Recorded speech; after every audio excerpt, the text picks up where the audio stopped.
आजकल मंजरी का मन घर में बिल्कुल भी नहीं लग रहा था। उसके पति शिशिर बिजनेस के सिलसिले में ज़्यादातर बाहर रहा करते थे और बेटा अतुल एमएस करने अमेरिका गया तो वहीं का होकर रह गया था। साक्षी से ही वह अपने मन की बातें कर लिया करती थी। साक्षी भी मंजरी को माँ नहीं सहेली समझती थी। तभी तो पिछले सप्ताह उसे एयरपोर्ट तक छोड़ते समय मन बहुत उदास हो गया था मंजरी का। हालांकि इस बात से वह बहुत खुश थी कि मिलान से फैशन डिज़ाइनिंग की पढ़ाई करने के लिए स्कॉलरशिप मिली साक्षी को। शिशिर ने उसे सोसाइटी की महिलाओं का क्लब ज्वाइन करने का सुझाव दिया, पर मंजरी ने सोचा कि पहले की तरह फिर उसे क्लब छोड़ना पड़ गया तो वह सबकी आंखों की किरकिरी बन जाएगी। उसकी दिलचस्पी औरों की तरह लोगों की कमियां निकालने, गहनों की चर्चा करने और साड़ियों की सेल के बारे में जानने की नहीं थी। किट्टी पार्टी में महंगी क्रॉकरी के प्रदर्शन और ड्राइंग रूम में नित नए शो पीसेज से अपना रुतबा बढ़ा चढ़ाकर दिखाने का स्वांग रचना भी नहीं जानती थी वह। उसे कुछ अच्छा लगता था तो बस देर तक प्रकृति की गोद में बैठे रहना या फिर बच्चों के साथ हंसते खिलखिलाते हुए बचपन को फिर से महसूस करना। उसे कभी एहसास ही नहीं हुआ था कि वह 50 वर्ष पार कर चुकी हैं। साक्षी के जाने के बाद मंजरी अक्सर किसी पार्क में जाकर बैठ जाया करती थी। एक दिन पार्क में बेंच पर बैठी हुई वह व्हाट्सएप पर मैसेज पढ़ने में तल्लीन थी। एक्सक्यूज मी सुनकर उसका ध्यान भंग हुआ। सामने एक 28-29 वर्षीय लंबा हैंडसम युवक उसे बेंच पर रखा उसका पर्स हटाने को कह रहा था। मुस्कुराते हुए उसने पर्स उठा लिया और वह युवक बेंच पर बैठ गया। लगभग 5 मिनट यूं ही बीत गए। युवक बेचैन कभी पार्क के गेट की ओर देखता तो कभी अपने मोबाइल को। ऐसा लग रहा था कि वह किसी की प्रतीक्षा कर रहा है। मंजरी ने पूछा लिया, किसी का इंतजार कर रहे हो क्या? लेकिन प्रश्न पूछते ही उसे लगा कि उससे गलती हो गई। एक अजनबी, वह भी नव युवक, अब जरूर यह खींच उठेगा। परंतु उसकी आशा के विपरीत युवक ने मुस्कुराकर उसकी ओर देखा और कहा, मैं हाँ इंतजार कर रहा हूँ। आप अकेली बेटी हैं? हाँ, जब बोर होती हूँ तो यहाँ आकर बैठ जाती हूँ। मेरे अलावा घर के सब लोग बिजी हैं। लगता है यह बेंच उन लोगों के लिए ही बनी है जो अपनों का साथ पाने को बेचैन हैं। वह निराश पर थोड़े से मिजाज किया लहजे में बोली, हाँ शायद मेरी गर्लफ्रेंड नहीं, हाफ गर्लफ्रेंड भी बिजी रहती हैं। वह ऐसे बच्चों के हॉस्टल में ऑफिसर इंचार्ज हैं जो देख नहीं सकते। काफ़ी काम रहता है उसे वहाँ, शायद इसीलिए टाइम पर नहीं पहुँच पाती मेरे पास। निराशा छिपाते हुए एक सांस में ही नव युवक ने सब कह डाला। फिर अपना परिचय देते हुए उसने मंजरी को अपना नाम बताया कि मेरा नाम विराट है और आप? मैं मंजरी। थोड़ा हिचकिचाते हुए मंजरी ने भी अपना परिचय दिया। काम तो अच्छा कर रही है आपकी साहिबा। नाम क्या है? और हाफ गर्लफ्रेंड क्यों? रिया नाम है मैडम का। हम दोनों मुंबई में 5वीं क्लास तक एक साथ पढ़ते थे। फिर उसके पापा का ट्रांसफ़र हो गया और वो लोग दिल्ली आ गए। 3 महीने पहले एक दिन अचानक ही उससे मुलाकात हो गई। उसके बाद से ही हमारा मिलना जुलना शुरू हो गया। हम दोनों एक दूसरे को पसंद भी बहुत करते हैं, बस वो 3 वर्ष अभी तक नहीं कह पाए एक दूसरे को, विराट ने शर्माते हुए कहा। फिर तो तुम भी हाफ बॉयफ्रेंड हुए ना उसके? मंजरी ने विराट की बातों में दिलचस्पी लेते हुए कहा। नहीं नहीं, रिया तो कब की मेरे मन की बात जान चुकी होगी, क्योंकि मेरे व्हाट्सएप और फेसबुक के स्टेटस मेरे मन के राज खोल देते हैं। पर रिया, वह तो इस मामले में पूरी साइलेंट मूवी की हीरोइन है। और विराट होठों पर उंगली रख चुप्पी का इशारा करते हुए मुस्कुराने लगा। और फिर मंजरी है। ओहो नोटी गर्ल, कहते ही दोनों हंस पड़े। आपसे एक बात पूछूं? पुरानी हिंदी फिल्मों में हीरो हमेशा हीरोइन के पीछे भागता दिखाई देता था। क्या सच में ऐसा तब भी होता था? आजकल की लड़कियां तो अपने पीछे भगा भगा कर थका ही देती हैं। अब मुझे ही देख लीजिए, कहकर विराट ने अपना निचला होठ बाहर निकालते हुए मंजरी की ओर इस तरह देखा कि उसकी मासूमियत पर स्नेह बरस पड़ा। मंजरी मन में, विराट, यह जमाने पर नहीं व्यक्ति पर निर्भर करता है। मैंने तो किसी को अपने पीछे भगाने का मौका ही नहीं दिया। कभी शिशिर के लिए प्यार महसूस करते ही बिना समय गवाए उसे बता दिया था। मैंने तो जब मिलती थी तब भी पटर पटर बोलती रहती थी। वैसे शिशिर क्या, मैं तो किसी के सामने छिपा ही नहीं सकती अपनी फीलिंग्स, चाहे फिर वे मेरे बच्चे हो या दोस्त। थोड़ा भावुक होकर मंजरी बोली। वही तो मैं भी नहीं कर सका। चुप, अप्रोक्स रूप से ही सही बता ही दिया रिया को कि कितना बेताब हूँ उसके लिए मैं। अब मैं भी तो सुनना चाहता हूँ कि मेरे लिए वह क्या महसूस करती हैं।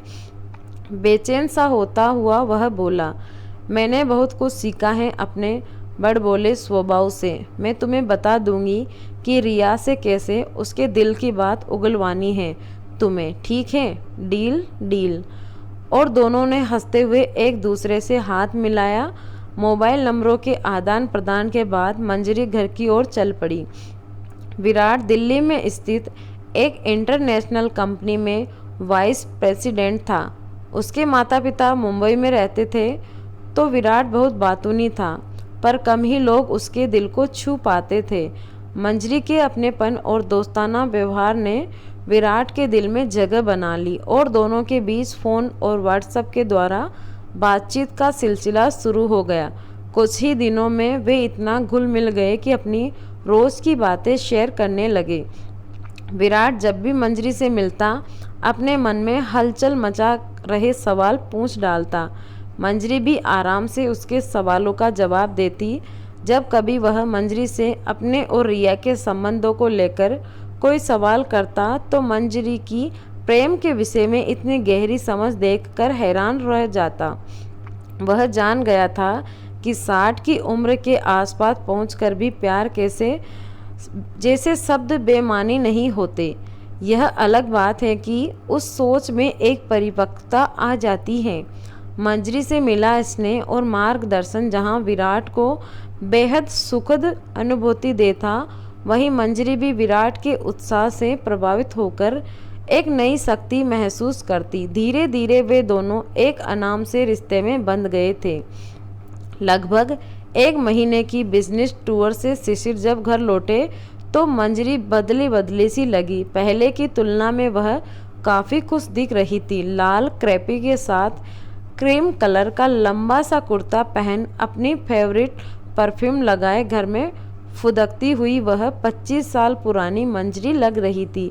शिशिर सूटकेस रखने जब अपने कमरे में पहुंचा तो बेड पर अध लेटा विराट मंजरी के लैपटॉप पर कुछ करने में व्यस्त था।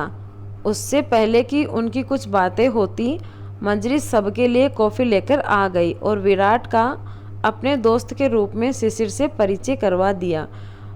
मंजरी मेरी हम उम्र नहीं सही, पर यह रिश्ता मुझे भी दोस्ती जैसा ही लगता है। आपको एतराज़ ना हो तो मैं भी इन्हें अपनी दोस्त कहकर बुला सकता हूँ?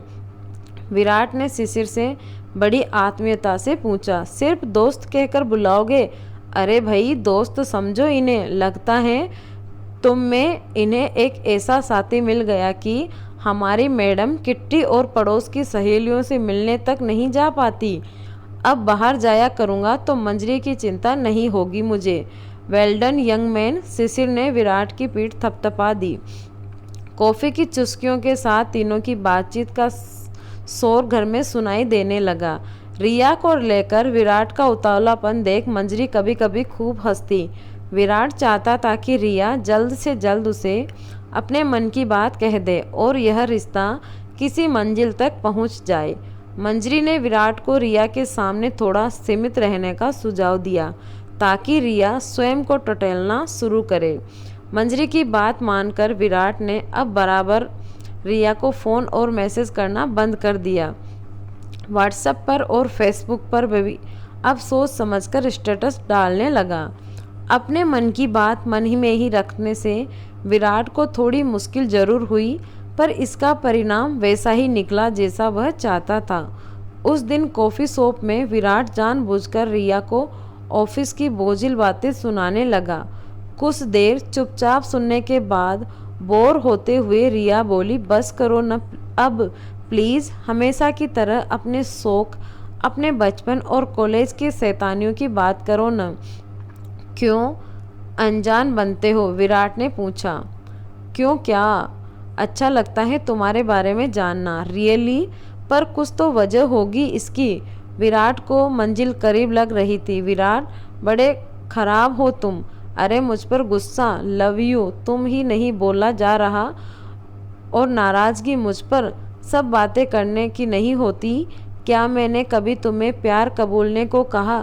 तुम्हारे स्टेटस से आइडिया लगा लिया न, और न हो कि और तुम हो कि। पर तुम तो स्टेटस भी हमेशा अपने मम्मी पापा की नन्ही सी गुड़िया बनकर डालती हो, एकदम बच्चों की तरह। कभी इशारा भी दिया कि मैं पसंद हूँ तुम्हें? ओके बाबा, लो अभी व्हाट्सएप पर तुम्हारे लिए स्टेटस डालती हूँ। और रिया ने तभी सुंदर सी रेशमी डोर की इमेज वाला स्टेटस डाला, जिस पर एक गीत की पंक्ति लिखी थी, ये मोह मोह के धागे तेरी उंगलियों से जा उलझे।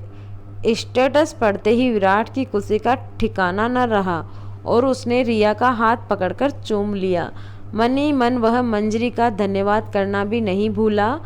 अगला दिन उसने लोधी गार्डन में सेलिब्रेट डे के रूप में मंजरी के साथ मनाने का निश्चय किया। घर पहुंचकर विराट के कई बार कॉल करने पर भी जब मंजरी ने फ़ोन नहीं उठाया तो एक छोटा सा मैसेज भेजकर वह सो गया। सुबह होते ही वह फिर मंजरी को फ़ोन करने लगा, पर कोई उत्तर नहीं मिला। व्हाट्सएप पर भी उसका लास्ट सीन रात का ही था। सिसिल लंदन गए हुए थे, इसीलिए मंजरी कहीं दूर भी नहीं गई होंगी। विराट बेहद चिंतित था। इसी तरह काफ़ी समय बीत गया। इधर रिया से मिलने का टाइम हो रहा था, उधर मंजरी को लेकर चिंता। इसी बीच दोपहर के 2 बज गए। कुछ सोचते हुए वह अपनी कार की चाबी लेकर घर से निकला ही था कि मंजरी का फ़ोन आ गया। उसने बताया कि रात से उसे तेज बुखार है, सुबह से चक्कर भी आ रहे हैं, बिस्तर से उठने की हिम्मत ही नहीं हो रही उसकी। मैं अभी आता हूँ, कह विराट मंजरी की घर की ओर निकल पड़ा। रिया को फ़ोन कर उसने बता दिया कि आज वह नहीं आ पाएगा क्योंकि एक फ्रेंड की तबीयत ठीक नहीं है, वह उसे लेकर जा रहा है। मंजरी के घर पहुँचते ही विराट उसे लेकर हॉस्पिटल गया। वहाँ मंजरी को दवा दी गई। घर वापस आकर भी विराट तब तक मंजरी के पास बैठा रहा जब तक उसका बुखार कम नहीं हो गया। घर लौटते ही उसने रिया को फ़ोन कर मंजरी के बारे में बताना शुरू किया। सुनकर रिया बोली, तुमने तो कहा था कि एक फ्रेंड की तबीयत खराब है। हाँ मंजरी जी, फ्रेंड है मेरी। क्या मतलब? मतलब तुम भी यही सोचती हो कि एक मेल और फीमेल कभी फ्रेंड नहीं हो सकते? मैं क्या उस ज़माने की लगती हूँ तुम्हें? पर 50 की उम्र के पार की आंटी से फ्रेंडशिप? हाँ हाँ हाँ, आई कांट बिलीव दिस। तुम हंस क्यों रही हो? विराट गुस्से से बोला। जवाब में रिया ने फ़ोन काट दिया। रात होते होते मंजरी की तबीयत में काफ़ी सुधार आ गया। विराट को थैंक्स बोलने के लिए जब उसने फ़ोन किया तो हेलो के साथ ही विराट की निराशा और गुस्से में भरी आवाज़ सुनाई दी, आई हेट रिया। क्यों, क्या हुआ? चिंतित सी मंजरी इतना ही बोल पाई और विराट ने पूरी घटना उसे सुना दी। विराट, इसमें रिया की कोई गलती नहीं। हमें संस्कार ही ऐसे दिए जाते हैं कि हम भावनाओं को जीना जानते ही नहीं। अपनी संकीर्ण सोच से कुछ लोगों द्वारा बनाए गए नियमों के इर्द गिर्द ही घूमती रहती हैं। हमारी पूरी जिंदगी रिया को बस थोड़ा समझाने की ज़रूरत है। तुम परेशान मत होना प्लीज़, मैं देखती हूँ अब क्या करना है। मंजरी के कहने से विराट आश्वस्त हुआ और दोनों की बात वहीं समाप्त हो गई। अगले दिन मंजरी ने बहुत सी चॉकलेट खरीदी और नेत्रहीन बच्चों के छात्रावास की ओर चल दी। वहां जाकर उसने वे चॉकलेट बच्चों में बांटने की इच्छा व्यक्त की। जैसा कि वह उम्मीद कर रही थी, उसे वहाँ की इंचार्ज यानी रिया के पास भेज दिया गया। गोरे रंग की लंबी स्लिम बॉडी की खूबसूरत रिया का फोटो भी विराट ने उसे अभी तक नहीं दिखाया था, क्योंकि वह दोनों तो आमने सामने मिलवाना चाहता था। मंजरी ने रिया को अपना नाम नहीं बताया। वह जानती थी कि चेहरे से रिया उसे नहीं पहचानती होगी। रिया के साथ वह ग्राउंड में खेल रहे बच्चों के पास पहुंच गई। उन सबकी उम्र लगभग 5 से 10 वर्ष के बीच थी। रिया ने बताया कि उसे इन बच्चों से बहुत लगाव है। यहाँ इनके पढ़ने, रहने, खाने पीने और कपड़ों आदि का प्रबंध एक एनजीओ की मदद से होता है। इन बच्चों का साथ मुझे हिम्मत, हौसला और जीने की नई ताकत देता है, कहकर रिया मुस्कुराने लगी। बच्चों के प्रति रिया का समर्पण मंजरी को बहुत अच्छा लगा। दोनों की बातचीत चल ही रही थी कि एक मासूम सा बच्चा मंजरी द्वारा दी गई चॉकलेट रिया के पास लेकर आया और बोला, आदि आप खाओ ना मैम। रिया ने थोड़ी सी चॉकलेट तोड़ी और उसके गाल चूमकर उसे खेलने भेज दिया। यह साहिल है। इसके माता पिता एक बम विस्फोट में मारे गए थे। साहिल भी इसी दुर्घटना के कारण अपनी आंखें गंवा बैठा। मुझे बहुत अच्छा लगता है साहिल, में इसे दुख नहीं देख सकती। यह भी मुझे छूकर ही मेरा दुख समझ लेता है। जब कभी मैं उदास होती हूँ तो मुझे खुश करने की कोशिश करता है। ओहो, बहुत दुख भरी है साहिल की कहानी, पर अच्छा हुआ कि उसे तुम्हारी जैसी दोस्त मिल गई। मंजरी ने कहा, आप इन भावनाओं को कितना समझती हैं। साहिल और मैं सचमुच एक दूसरे को बहुत प्यार करते हैं। वह मेरा प्यारा सा दोस्त है और मैं उसकी। मंजरी से सहमति जताते हुए रिया चहक उठी। तो क्या तुम नहीं चाहोगी कि ये दोस्ती आज से 20-25 साल बाद भी ऐसी ही रहे? क्या तब तुम इसे इसीलिए दोस्त नहीं कहोगी कि तुम 50 के पार हो जाओगी? क्या एक उम्र के बाद भावनाओं को दबा देना चाहिए?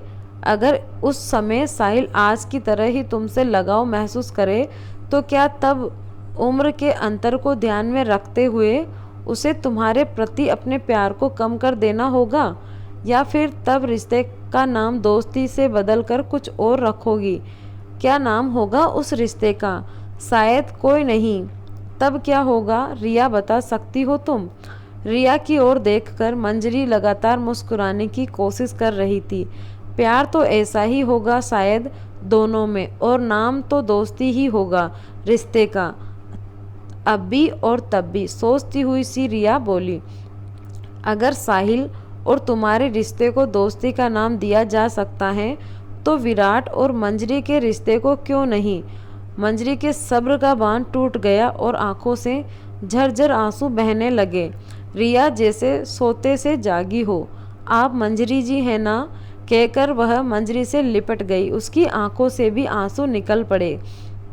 कुछ देर तक दोनों चुपचाप बैठी रही। फिर चुप्पी तोड़ते हुए मंजरी बोली, अब मैं चलती हूँ रिया, कल तुम मेरे घर आना। विराट को भी वहीं बुला लूँगी। खूब बातें करनी है मुझे तुम दोनों से। रिया हामी में सिर हिलाकर मुस्कुराने लगी। आज रिश्ते का नया पाठ पढ़ा था रिया ने। सच ही तो है कि लगाव, परवाह, त्याग और प्यार जैसे शब्द मन की कोमल भावनाओं के नाम हैं, और जब ये एक साथ मिल जाए तो बन जाती हैं दोस्ती। तो फिर दोस्ती का रिश्ता पूरी तरह मन का हुआ, और मन तो सदा एक सा ही रहता है। तो फिर दोस्ती क्यों हो उम्र की मोहताज?